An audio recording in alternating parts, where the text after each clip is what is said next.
Whitten, you've rescued a draw there right at the end, but how did the boys feel after that? It's disappointing, you know. You want to win your home games. We did that last year, but we haven't really had our stops this year. I think, like we said in changing rooms, we've shipped too many scores. I mean, 27 points is a lot to concede in the game. It's not like we're defending badly for long periods, and you know, it's not. It's more just individual moments in the games costing us. So you know, it's a bit disappointing that it's sort of in our hands, and we're not really producing at the minute. We saw the fight and resolve of the boys, though, to come back like that at the end when you're 14 points down, it takes a bit of an ask. A bit of character, you know. There is character in the club, character in the team. You know, out back the boys scored 2 tries in 10 minutes in any stage, in any game, like, you know, and we're going to knuckle down, we did that, you know, and that's the most pleasing thing, you know. You can't, you know, you can't train character, and we showed it there at the end, you know. We showed our fighting qualities, and we'll need that going forward, because we have a few things to fix, and you know, we need to turn up and start being a bit more honest with ourselves, that we're not quite where we should be, and we're not playing the way, you know, we'd like to be. So it's up to us to fix it, and we'll have to be a bit more honest with ourselves and a bit more, you know, tougher on ourselves, because we're not quite, you know, we're 6 games in, we haven't quite got there yet. It's always nip and tuck with Gloucester. Why is that? I don't know. They're a good side, you know.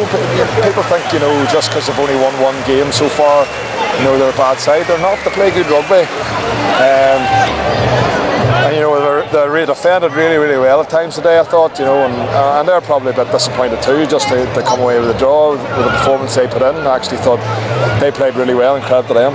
Obviously, he moves on now to Europe and a break from the Premiership, but it doesn't get any easier. Claremont coming here next week.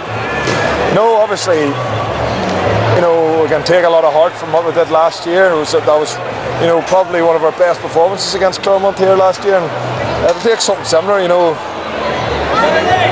against what a side to hit your best form against. That's a challenge for us, you know, because it'll have to be right up there if we want to win, just because of the way they play. And you know, it's a great challenge for us. The game you should treasure, because they're one of the best teams in Europe. And you should always look forward to those games, and you know, look to produce your best performance, because you know, that's the sort of team, the sort of players you want to be challenging yourself against. And with Europe this year, probably an added incentive for you. You're coming up against your old club, but Europe in general, what a competition to play in the Champions Cup. Yeah, look, I look forward to European games every year. It's a bit of a change. You know, it's the way we look at it back home and all. It's very prestigious competition, and you know, you're playing against the best in Europe right across the board. Irish, French, you know, Welsh. You know, it's a great challenge for the club. It's actually great for the club. You think, you know, only 7 or 8 years in the top leagues, you think about who you're playing against and stuff, you know, and those are the games to treasure. You know, it's really special, you know, for the boys to play in and for the club to play in, and you know, it's those sort of games you want to produce your best stuff in. And finally, Whitten, it's not often you get a double, but you'll take that today. Yeah, so a couple of friends over, and they were joking beforehand and never score any tries, so I don't know, maybe they jinxed me or something in the right way, so I was able to get over them. But I'd rather win the game. Thanks, mate.